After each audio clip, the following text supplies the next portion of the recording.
Halo Mas Dion. Halo Mas, Halo, bagaimana Mas kabarnya? Sehat?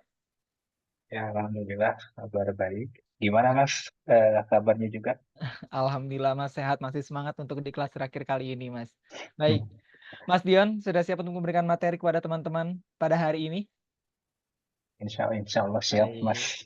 Baik, silakan Mas Dion. Eh, Baik, Assalamualaikum warahmatullahi wabarakatuh. Salam sejahtera untuk eh, teman-teman penulis terpilih ya. Salam kenal, saya Dion Rahman. Saya editor fiksi Alex Media yang akan eh, lebih ke sharing ya. Ya, halo. Kita hari ini kita akan sharing ya, bagaimana membuat teknik penceritaan yang memikat. Ya. Teman-teman, karena sebelum berada di posisi editor, sebelumnya saya adalah seorang penulis. Saya pernah menerbitkan beberapa buku. Ya. Jadi harapan saya adalah kita sama-sama belajar untuk materi ya materi yang akan saya sampaikan ya saya hanya sekadar sharing atas apa yang eh, saya dapatkan entah itu lewat materi-materi sebelum saya menjadi editor ataupun dari materi yang saya dapatkan secara internal ketika saya sudah menjadi editor di penerbitan. Baik, kalau begitu kita akan memulai ya untuk teman-teman yang hendak mencatat boleh ya. Jadi eh, pertanyaan untuk jawab menulis teknik penceritaan ini adalah bagaimana cara membuat pembaca terpikat ya, lewat tulisan. Ya, jadi teman-teman sespektakuler apapun cerita yang teman-teman punya, itu akan menjadi sebuah kendala besar apabila pembaca tidak merasa tertarik oleh semacam penyampaian dari teman-teman penulis.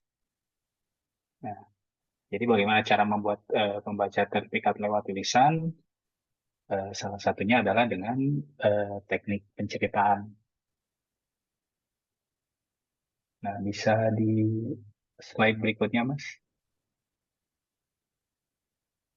Oke, nah, jadi teman penulis teknik penceritaan ini melibatkan ya, kajian yang mendalam mengenai bagaimana seorang penulis menggunakan berbagai strategi ya untuk membentuk dan menyampaikan sebuah cerita. Ya, kajiannya ini ada beberapa elemen ya, ya dalam kajiannya yaitu sudut pandang, ada struktur plot, ya, ada karakterisasi, penggunaan bahasa, serta beberapa elemen lain yang menyumbang pada keseluruhan cerita. Nah, boleh berikutnya, Mas.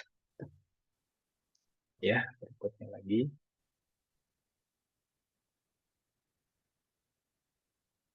Nah, apa saja elemen dalam teknik penceritaan yang lazimnya digunakan ya untuk memikat pembaca. Ya, yang pertama adalah sudut pandang. Boleh ke slide berikutnya, Mas. Nah, seperti yang teman-teman pasti pernah pelajari ini di mata pelajaran saat SMA atau SMP untuk menulis naskah drama atau untuk mempelajari unsur yang intrinsik sebuah karya sastra ya.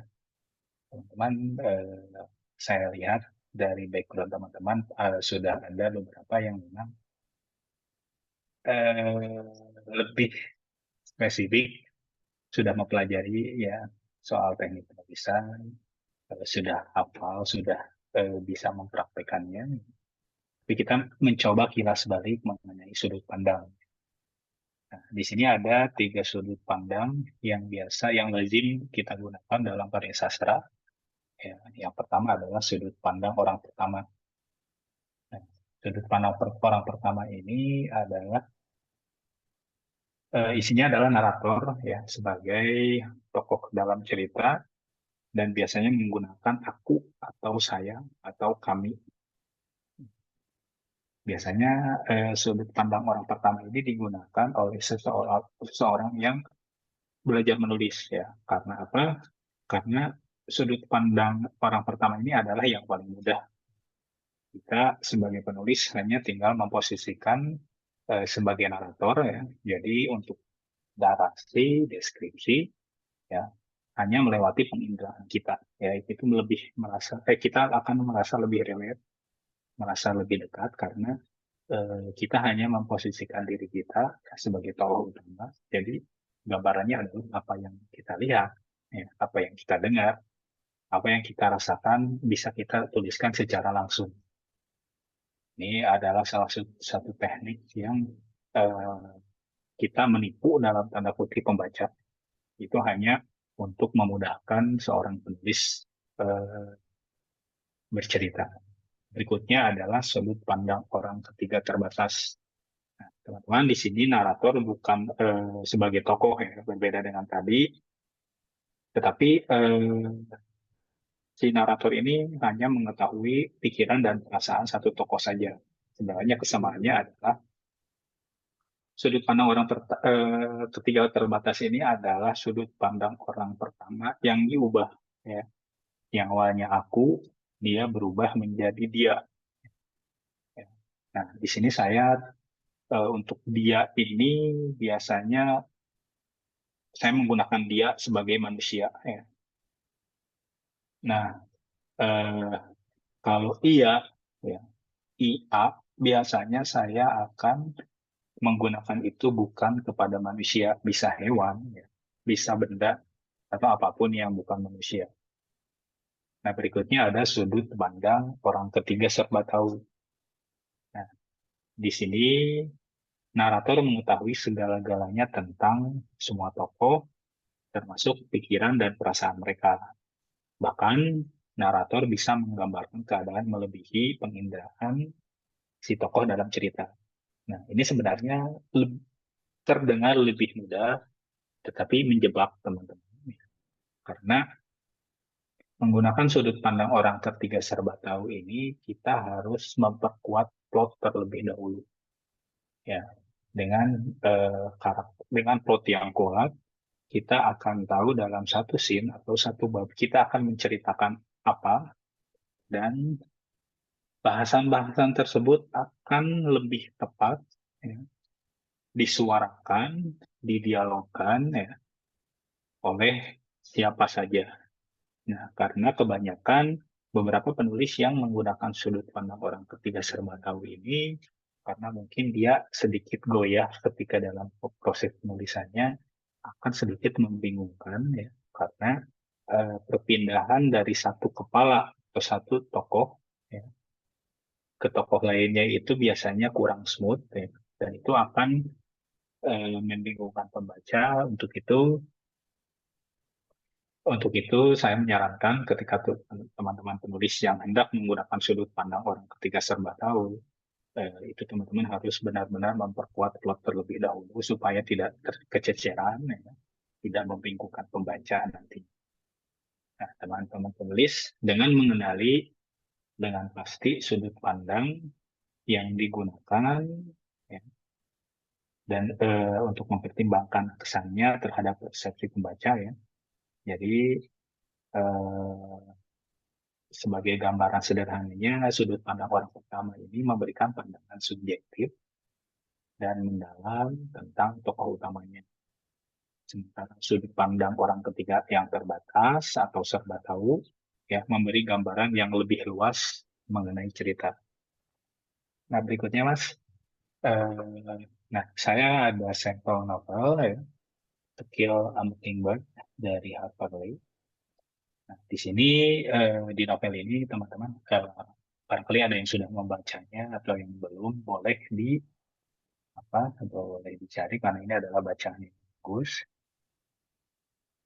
Nah, di sini sudut pandang orang pertama dari perspektif tokoh utamanya yaitu Scott Pins, ya. Dia sebagai tokoh utama yang memberikan pandangan yang tidak bersalah dan juga jujur mengenai isu-isu sosial yang sangat kompleks di sekitarnya.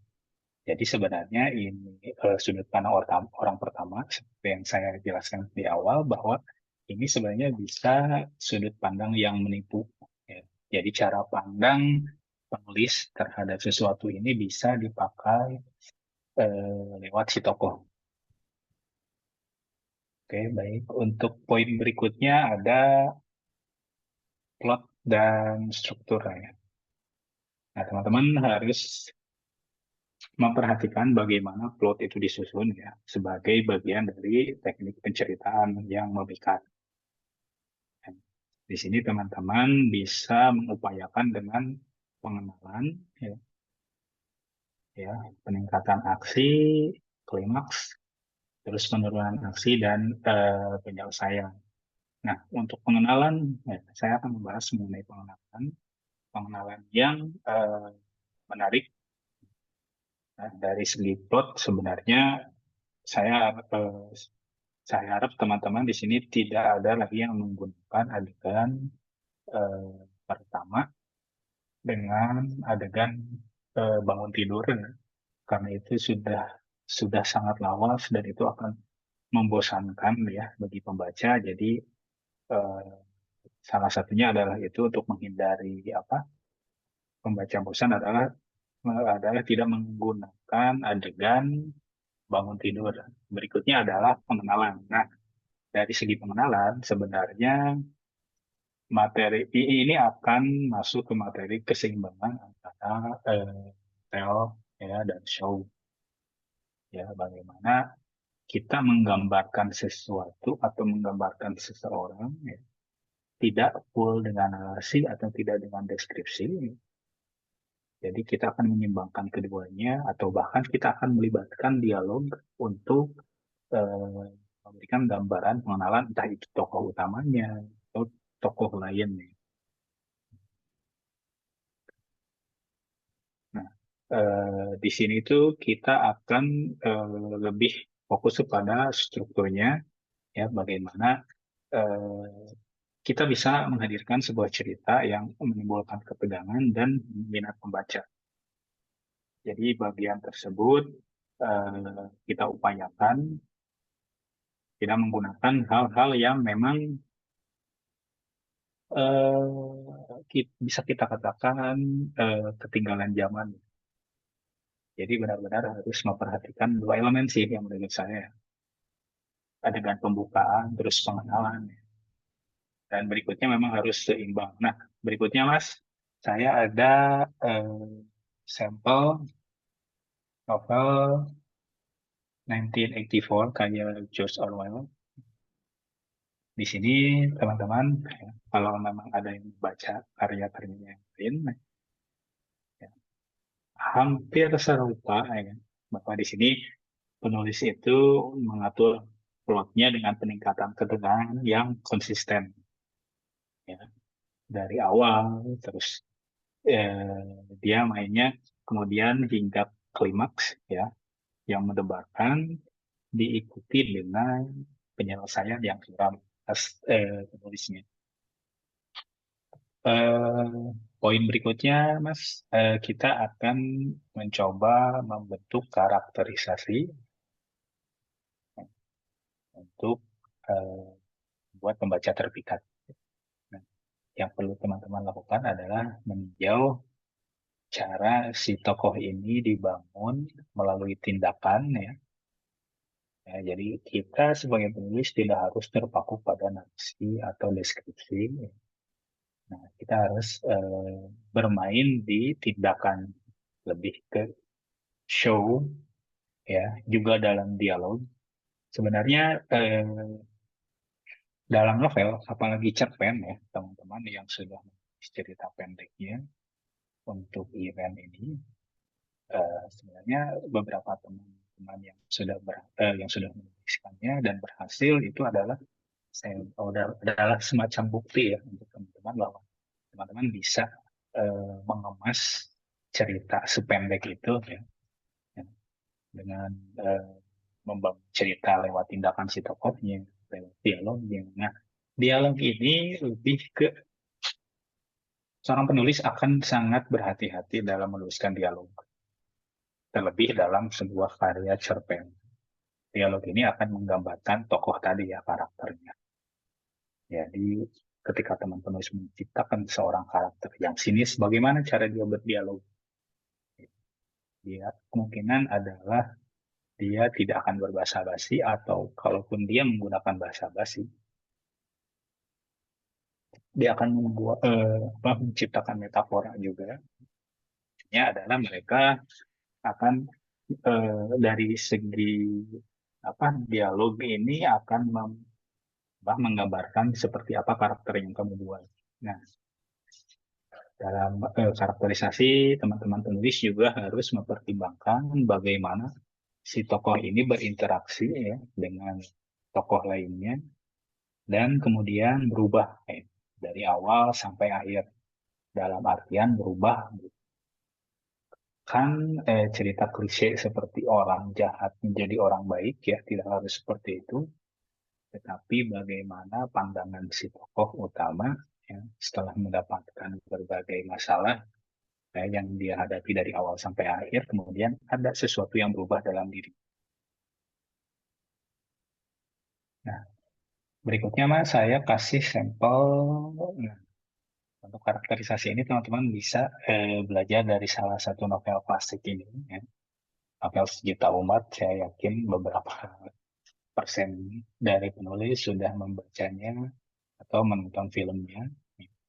Dalam novel Pride and Prejudice ini, karya Jane Austen, ya, karakterisasi dari tokoh utama perempuan dan laki-lakinya, yakni Elizabeth Bennet dan Mr. Darcy, berkembang melalui interaksi dan dialog mereka ya, yang menjelaskan bagaimana sifat dan perubahan perasaan mereka dari awal sampai akhir. Nah, untuk poin berikutnya, Mas, ada tema dan pesan. Nah, teman-teman penulis harus benar-benar mengetahui ya, tema utama dan pesan yang ingin disampaikan kepada pembaca lewat tulisannya. Nah, kita juga harus memperhatikan bagaimana tema ini dikembangkan melalui plot, watak, dan simbolisme. Kemudian bagaimana pesan ini disampaikan, entah itu bisa lewat narasi, dialog, atau cerita yang terbentuk secara keseluruhan. Nah, di sini saya kasih sampel novelnya The Great Gatsby, karya F. Scott Fitzgerald. Ya, boleh next berikutnya ya. Nah, di sini tuh novel ini salah satu novel klasik juga ya. Ini salah satu novel klasik yang saya suka. Ya.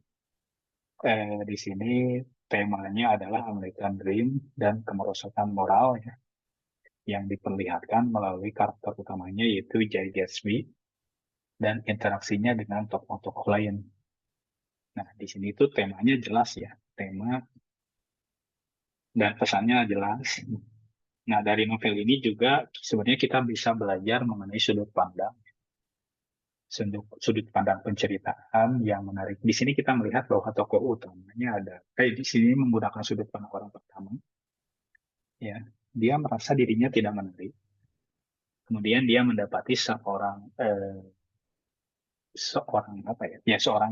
Jay Gatsby yang dikenal ya dengan hal-hal yang eh,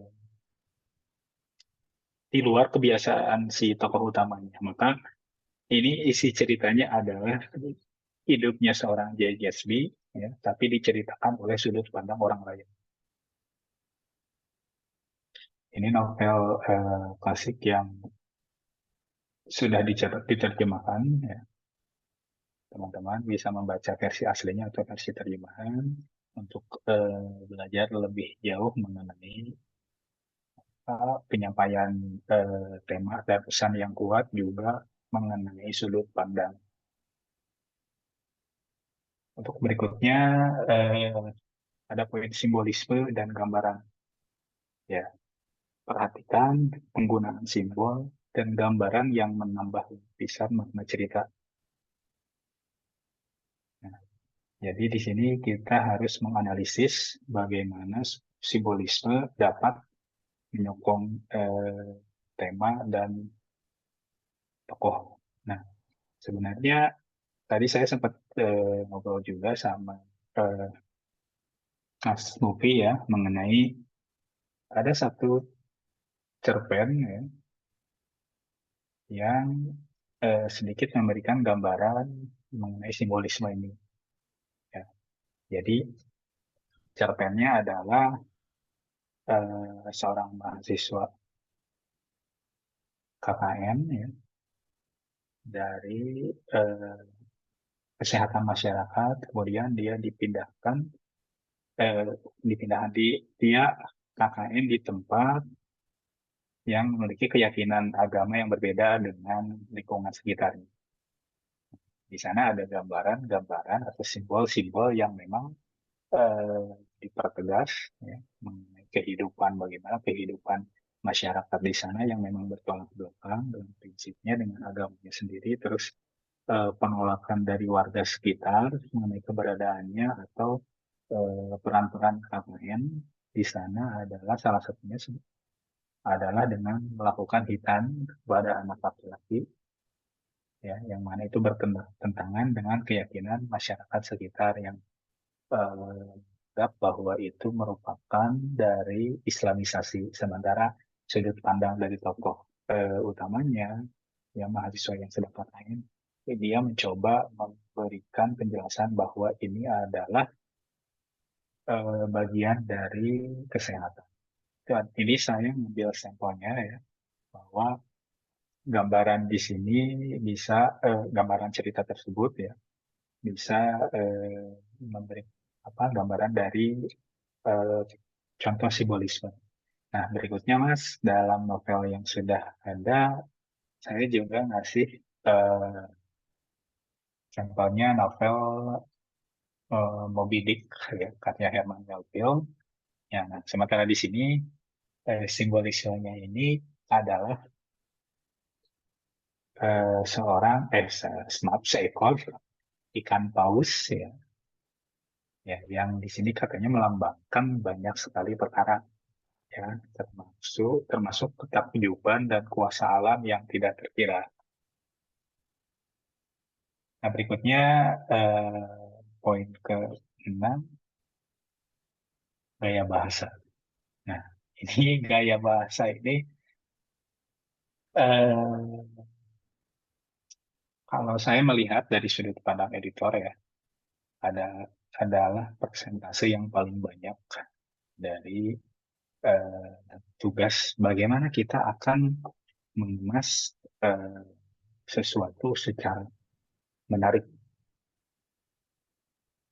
Jadi teman-teman penulis harus memahami seperti apa gaya bahasa, ya, termasuk metafora, simile, alliterasi, dan gaya bahasa lainnya. Nah, jadi tugasnya adalah untuk menambah keindahan prosa dan mendalamkan kesan emosi cerita. Jadi kalau ilmu kepenulisan yang sering saya dengar ini mengenai gaya bahasa adalah menulislah seperti saat kamu berbicara. Mungkin kamu punya ide yang sangat fantastis ya, yang brilian, tetapi ketika kamu menceritakannya dengan gaya bahasa seperti apa gitu, bila gaya bahasamu tidak menarik, ya, idemu yang brilian itu akan sia-sia. Berbeda dengan kebalikannya.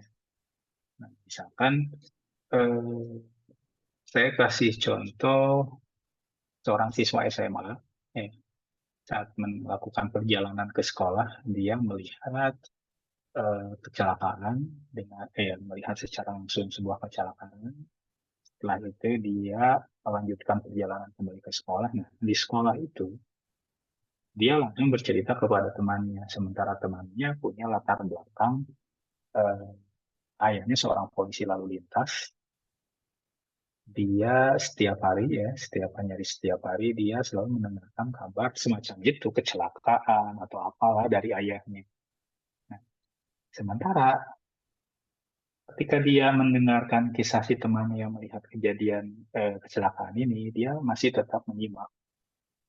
Maka berarti pembawaan dari si temannya ini menarik, ya, bagaimana dia memposisikan dirinya sebagai seseorang yang melihat sebuah kejadian kecelakaan secara langsung, ya, membuat si temannya ini yang sebenarnya dia sudah lama, ya sudah sering sekali mendengarkan cerita serupa dari ayahnya, tetapi ada ada sesuatu ya yang sangat menarik dari gaya bahasanya si temannya ini. Nah, mungkin analoginya seperti itu teman-teman. Jadi semenarik apapun idemu, ya, eh,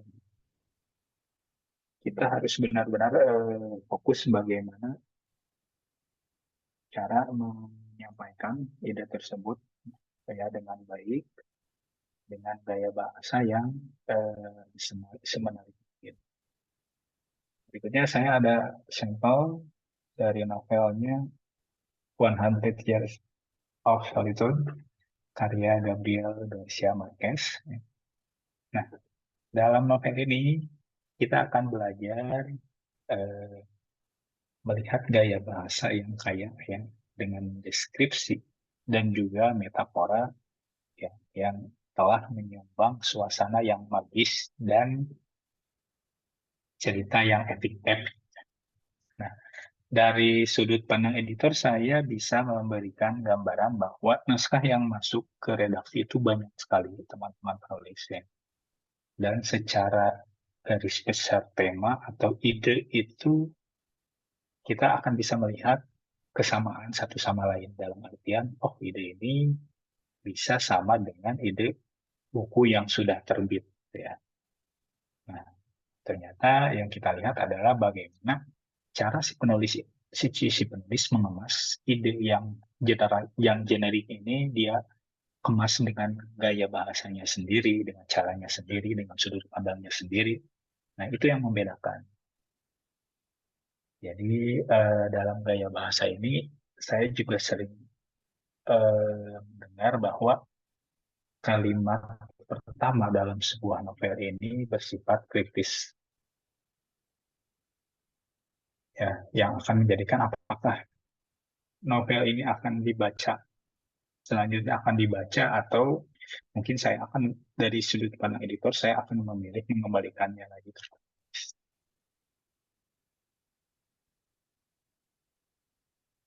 Nah, untuk poin berikutnya kita akan membahas mengenai dialog dan monolog dalaman atau apa kita kenal dengan istilah voice over.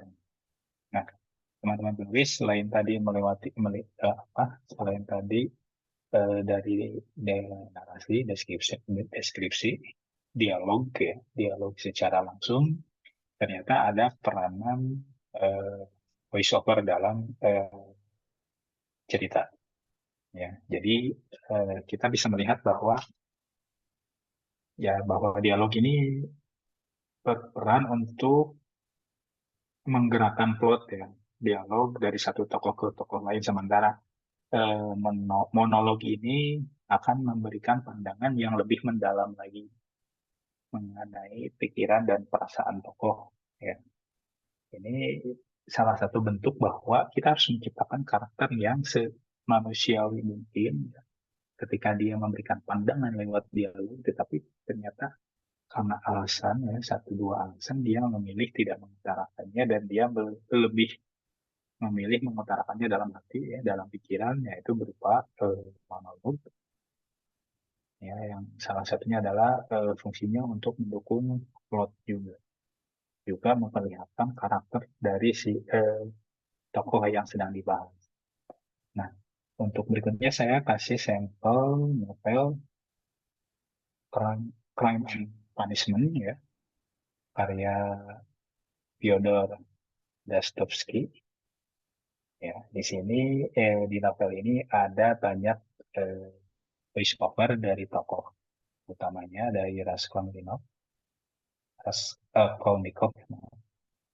ya, yang memberikan pandangan mendalam mengenai konflik eh, dalam dan moral si tokohnya sendiri. Nah, berikutnya ini adalah elemen terakhir. Ya. Ada tempo dan irama. Ya. Jadi karya sastra ini juga mirip dengan lagu atau musik. Ya. Penulis harus benar-benar memperhatikan bagaimana tempo dan irama cerita dikendalikan oleh penceritaan. Bentuk perhatian ini adalah dengan konsisten. Nah, jadi jangan sampai ada perubahan tempo yang digunakan eh, untuk menekankan ya bagian tertentu pada cerita, ya kecuali mungkin di akhir. Ya, di akhir kita sudah mencapai klimaks, anti klimaks, sementara di awal kita harus konsisten, jangan sampai kita membuat satu tensi yang sangat tinggi di satu bab sementara ada kemerosotan di bab berikutnya, karena eh, itu akan apa ya istilahnya menjadikan pembaca punya opsi ya, apakah melanjutkan atau meninggalkan, yaitu dengan tensi atau dengan tempo dan irama yang tidak berubah-ubah kecuali pada bagian menuju akhir. Nah, berikutnya saya kasih sampel novel The Road ya, karya Cormac McCarthy.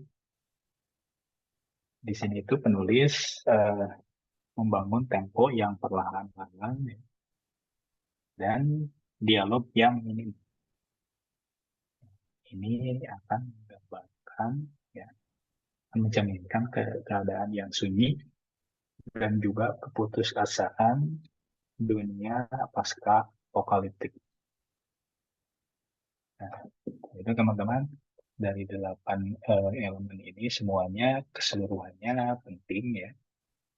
Tapi teknik penceritaan ini masuk pada gaya bahasa ya. Lebih intinya ke sana gaya bahasa. Jadi teman-teman tulis saya mengharapkan ada upaya yang lebih di gaya penggunaan gaya bahasa ini, tetapi poin-poin lainnya juga sangat penting. Nah, setelah menganalisis berikutnya, Mas, setelah menganalisis teknik penceritaan ini, ya, ya pertanyaannya apakah kita bisa memahami bagaimana seorang penulis mengendalikan elemen-elemen narasi untuk menciptakan karya yang berkesan atau bermakna. Jadi harapan saya teman-teman bisa menjawab ini dengan naskah-naskah yang memang sudah teman-teman tulis ya lewat cerita pendek yang diunggah di Kompasiana atau dengan cerita-cerita di kemudian hari. Nah, teman-teman penulis, itu materi pertama ya dari saya, karena berikutnya ada materi yang lebih spesifik ya, bagian dari pengembangan teknik penceritaan. Nah, berikutnya kita akan bisa melihat bahwa teknik penceritaan yang mengikat ini biasanya sering digunakan oleh banyak penulis. Kita bisa melihat bagaimana teknik penceritaan yang lazim digunakan.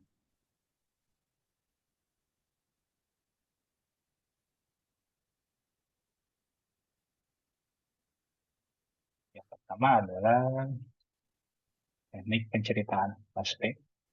Kedua ada flash forward. Yang ketiga ada cliffhanger. Nah, mari kita kenali 3 teknik penceritaan yang populer populer digunakan oleh penulis. Berikutnya, Mas, kita akan mengenali penjelasan atau deskripsi dari flashback. Flashback ini teman-teman sering kita dengar ya. Sementara untuk spesifiknya flashback adalah kilas balik. Ya, yang mana ini teknik penceritaan ini ya di mana narasi kembali ke masa lalu ya, untuk memberikan gambaran tambahan mengenai peristiwa, tokoh atau latar belakang yang relevan dengan cerita utama. Teknik ini sangat berguna untuk menyediakan konteks, ya, untuk memperdalam tokoh dan menjelaskan motivasi atau tindakan mereka. Yang berikutnya, sebenarnya fungsi dari flashback ini apa saja? Yang pertama, flashback bisa menggambarkan latar belakang. Ya. Jadi ia bisa membantu memahami asal usul tokoh atau sebuah peristiwa yang penting yang membentuk plot utama. Kedua, fungsi flashback adalah untuk mengembangkan karakter. Di sini kita akan bisa melihat ya seorang penulis bagaimana dia mengungkapkan pengalaman masa lalu yang mempengaruhi personality, terus motivasi atau tindakan tokoh yang menyebabkan perubahan dia, kenapa yang menjelaskan ya kenapa dia seperti itu. Yang ketiga adalah menjelaskan konflik. Flashback ini berfungsi ya untuk memberikan penjelasan tentang asal-usul konflik atau hubungan antar tokoh. Ya. Berikutnya adalah meningkatkan ketegangan. Jadi penggunaan flashback ini pada saat keadaan kritis ya untuk menjelaskan keadaan yang penting yang mengubah pandangan pembaca terhadap plot itu tersendiri. Nah, kemudian berikutnya Mas, di mana ya penulis bisa menggunakan flashback dalam cerita. Kita bisa menggunakan flashback pada narasi langsung. Jadi, si narator ini menceritakan peristiwa masa lalu tokoh secara langsung.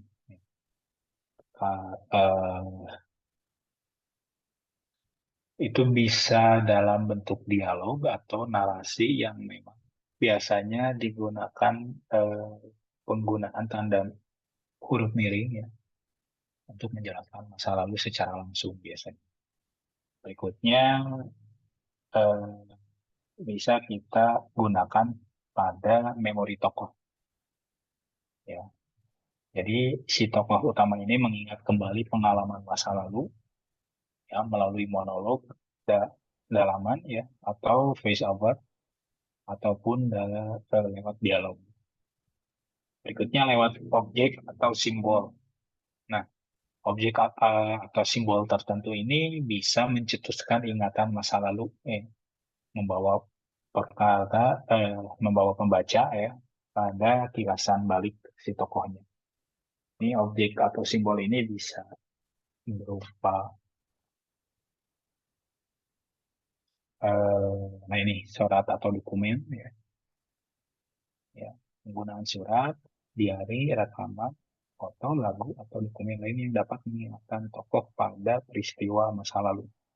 Kalau secara keseharian biasanya kilas balik yang biasanya lazim kita rasakan adalah ketika kita mencium aroma parfum atau aroma-aroma tertentu, terus mendengarkan lagu lama, kita akan teringat. Nah, ini bisa dijadikan objek atau simbol untuk kita membuat adegan flashback.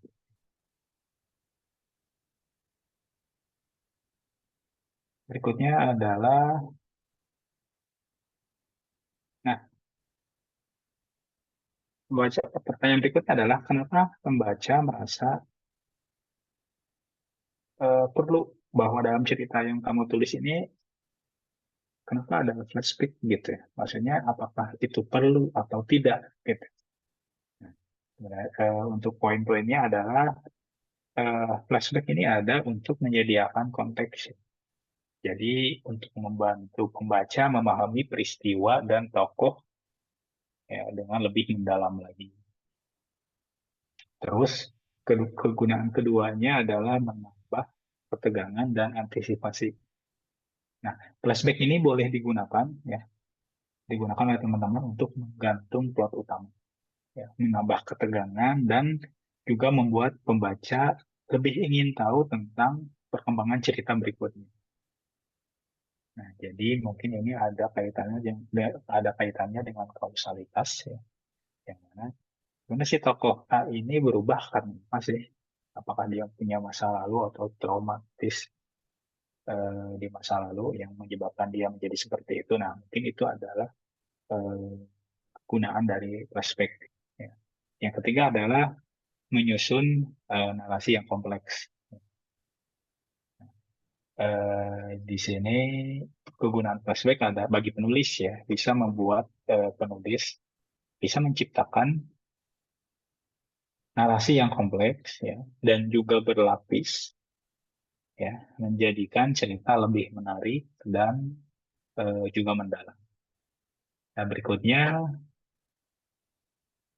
bagaimana cara kita membuat sebuah flashback yang berkesan dalam cerita. Teman-teman tulis, kita harus membuat eh, peralihan ya flashback yang lancar. Ya, gunakan petunjuk atau peralihan yang jelas untuk membantu pembaca menavigasi perubahan masa. Dalam novel, biasanya flashback itu ditandai tadi ya lewat eh, lewat tulisan yang mirip ya, yang balik, atau ada ubahan scenes baru, misalkan dengan menambahkan scenes baru ditandai dengan lini masa, ataupun dalam perwajahan kita akan membantu penulis dengan mengubah font. Ya. Itu hanya teknis ya. Tapi memang kita harus clear membahas bahwa ini adalah kejadian masa sekarang dan ini adalah kejadian masa lalu. Sebenarnya kita juga bisa menuliskan langsung ya dalam narasi yang sama ya, asal ada penanda. Nah, berikutnya membuat flashback yang berkesan ini kita juga harus melihat adanya relevansi dan juga kepentingan. Bagaimana cara kita memastikan bahwa flashback yang kita buat ini bisa memberikan permasalahan yang relevan ya, dan juga penting yang untuk plot dan perkembangan tokoh dari awal sampai akhir. Nah, yang ketiga adalah penempatan yang strategik. Nah, bagaimana sebuah flashback ini akan berkesan ya, bila seorang penulis meletakkan flashback ya saat di waktu yang sesuai dalam cerita untuk memaksimalkan kesan dramatis dan juga mencerahkan plot utama. Untuk berikutnya,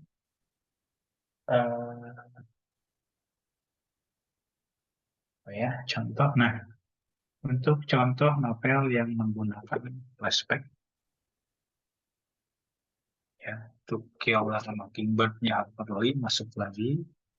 Jadi di sini flashback yang digunakan ini untuk menceritakan peristiwa masa kecil si tokoh utama, ya, Scott dan James Vince, ya, yang membantu pembaca untuk memahami gimana latar belakang sosial dan perkauman di kota tersebut.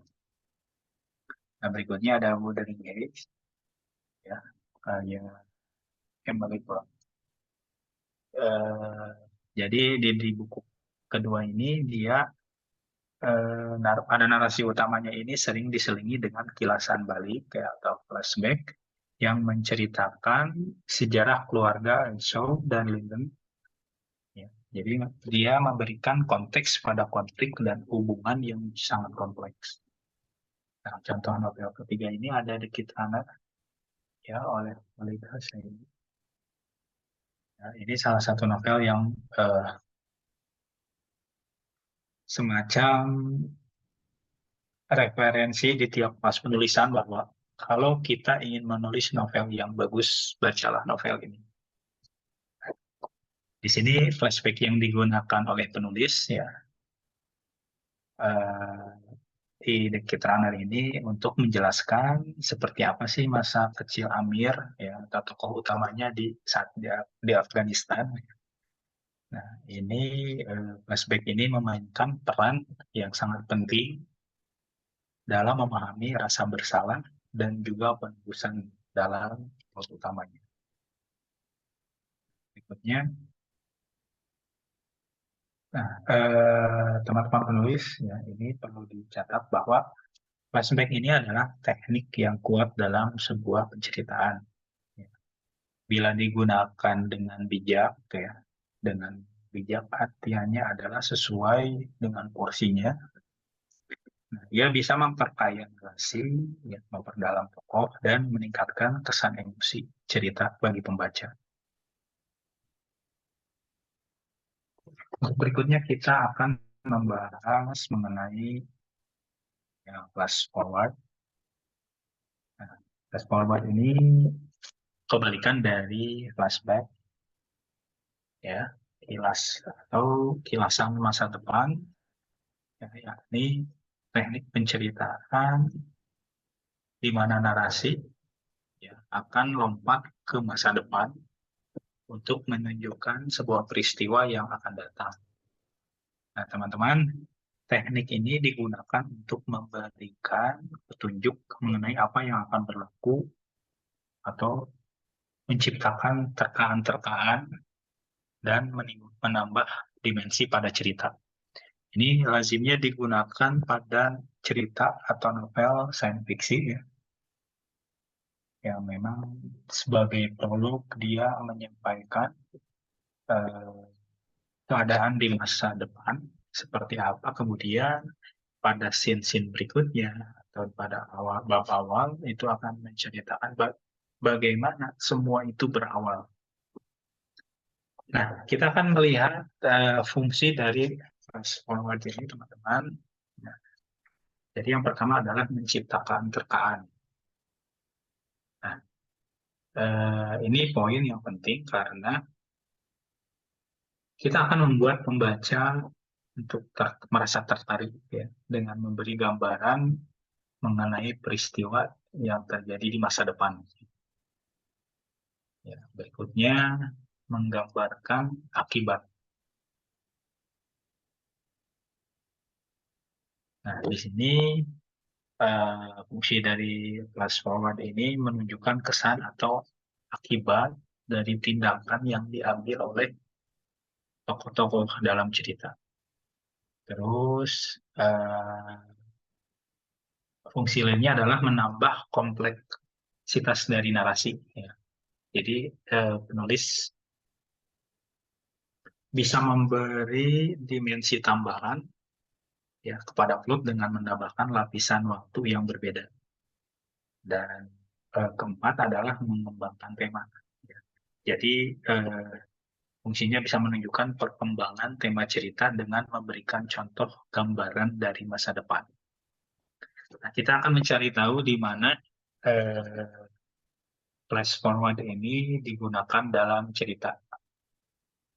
Nah, teman-teman bisa menggunakannya pada narasi langsung. Ya. Jadi si narator langsung menceritakan peristiwa yang akan berlaku di masa depan. Nah, atau lewat visi atau ramalan. Di sini si tokoh mempunyai visi atau ramalan tentang masa depan. Berikutnya adalah melalui surat, dokumen, atau rekaman. Ya. Menggunakan surat ini bisa surat, bisa diari, atau dokumen lain yang menjelaskan peristiwa yang terjadi di masa depan. Biasanya di kita itu pada kitab-kitab ya, ramalan. Kemudian penggunaan fast forward ini bisa pada dialog, tokoh membincangkan atau merancang peristiwa masa depan yang kemudian diperjelas dalam narasi. Ya. Gambaran ini memang sering kita jumpai pada novel ataupun pada film-film science fiksi, ya, teman-teman. Bila ada yang berminat menulis novel fantasi, benar-benar mempelajari teknik bercerita fast forward ini. Nah, kemudian berikutnya bagaimana kita membuat fast forward ini berkesan. Ya. Nah, kita harus mencoba meningkatkan ketegangan dan juga minat. Nah, menambah elemen ketidakpastian ya, dan tekaan dalam cerita bisa membuat pembaca tertarik untuk mengetahui bagaimana sebuah peristiwa itu akan berkembang. Kemudian yang kedua adalah memperlihatkan akibat. Jadi di sini kita sebagai penulis memberikan pembaca pandangan ya, mengenai ini loh hasil dari tindakan si tokoh di masa depan. Ya. Terus bisa juga menambahkan kedalaman dan makna pada cerita. Nah, dalam flash forward ini kita bisa menyusun narasi yang berlapis. Ini mirip dengan benar-benar mirip dengan flashback, cuman perbedaan penyajian ya, yang mana flashback adalah melihat masa lalu, sementara flash forward ini melihat masa depan. Nah, sementara menyusun narasi yang berlapis ini bertujuan ya bagi penulis mampu menciptakan narasi yang lebih kaya dan juga kompleks ya, dengan melibatkan berbagai garis waktu. Jadi kalau ini secara sudut pandang penulis, punya lebih banyak materi untuk ditulis ya. Nah, sementara berikutnya kita akan melihat adanya kelemahan ya dalam penggunaan teknik fast forward ini ya. Yang pertama adalah mengganggu aliran cerita. Ya, jika kita tidak menggunakannya dengan baik, teman-teman, teknik ini dapat mengganggu aliran narasi dan mengalihkan perhatian pembaca dari plot utama. Ya, ini benar-benar PR kita sebagai penulis jika menulis dengan teknik ini adalah dengan sangat hati-hati mengatur plotnya, atur tingkatan plotnya, jangan sampai ya pembaca nantinya akan merasa terganggu. Nah, berikutnya adalah kelemahannya adalah kekeliruan lini masa. Ya, ini terlalu banyak kilasan masa depan ini atau peralihan yang tidak jelas di antara masa kini dan juga masa depan dapat menyebabkan kekeliruan. Nah, berikutnya saya akan kasih contoh novel yang menggunakan flash forward ya. Nah, di sini ada beberapa novel. Nah, salah satunya ada yang ada lagi yang 100 Years of Solitude. Ternyata dia menggunakan teknik flashback-nya ada dan flash forward-nya juga ada. Nah, untuk berikutnya kita akan melihat bahwa flash forward ini bisa kita gunakan dalam genre yang berbeda ya. Dengan fiksi sains sudah pasti ya. Kemudian pada thriller dan misteri juga bisa kita gunakan dan drama psikologi. Ya, ini sering banget kita temui dalam novel-novel atau serialnya domestic noir. Ya, ini drama rumah tangga yang lebih mendalam lagi. Nah, berikutnya teman-teman, jadi sama seperti flashback, flash forward ini adalah teknik yang sangat kuat dalam penceritaan. Nah, dan apabila digunakan dengan bijak, dia dapat memperkaya narasi, memperdalam karakter, dan meningkatkan kesan emosi cerita. Nah, berikutnya ada satu materi terakhir ya, mengenai cliffhangers. Cliffhangers ini adalah teknik penceritaan yang digunakan untuk meninggalkan plot atau situasi dalam keadaan tergantung, ya, seringkali pada ketegangan tinggi atau bahaya. Nah, tujuannya ini untuk meningkatkan rasa ingin tahu dan terkaan pembaca, ya, mendorong mereka untuk terus membaca atau menunggu episode atau bab seterusnya. Ini bisa kita gunakan kalau kita menulis pada platform ya. Dalam satu bab kita menulis dan kita benar-benar menggunakan teknik ini, ya, itu akan membuat pembaca menunggu untuk bab berikutnya. Nah, untuk fungsinya sendiri, kita bisa lihat berikutnya ada meningkatkan ketegangan ya, yang menciptakan rasa tegas dan kecemasan yang tinggi, ya, bisa membuat pembaca terlibat secara emosional. Yang kedua, menarik perhatian pembaca tentu saja, ya, karena ini akan membuat pembaca rasa ingin tahu tentang apa yang akan berlaku seterusnya ini, terus akan mendorong mereka untuk terus membaca. Nah, keberlanjutan ya sangat berkesan ya. Jadi ini akan digunakan biasanya pada serial televisi juga atau bab atau novel yang diposting per bab pada platform ya, di mana cliffhanger ini pada akhir bab atau episode bisa mendorong pembaca ya untuk menunggu bab-bab berikutnya.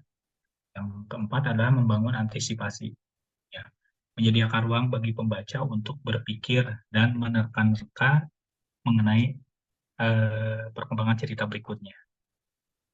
Maksudnya itu, kemudian pada poin berikutnya kita akan melihat di mana kita bisa meletakkan teknik ini dalam cerita. Yang pertama adalah pada keadaan bahaya. Jadi tokoh dibiarkan dalam situasi yang mengancam nyawa atau bahaya. Kita menggunakan teknik ini, ya, kemudian cut, ya, kita berlanjut ke bab berikutnya. Nah, atau pada keputusan penting, ya, seperti tokoh berada di persimpangan, ya, antara memutuskan ya, sesuatu. Kemudian poin ketiga adalah penjelasan yang mengejutkan.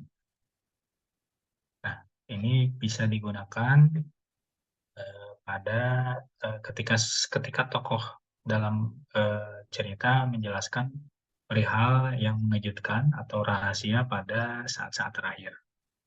Terus pada konflik emosi, itu meninggalkan tokoh dalam konflik emosi yang mendalam atau situasi romantis yang tidak selesai.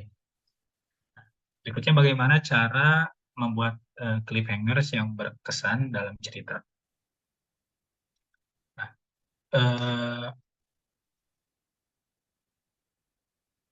caranya adalah membangun emosi dan keterlibatan.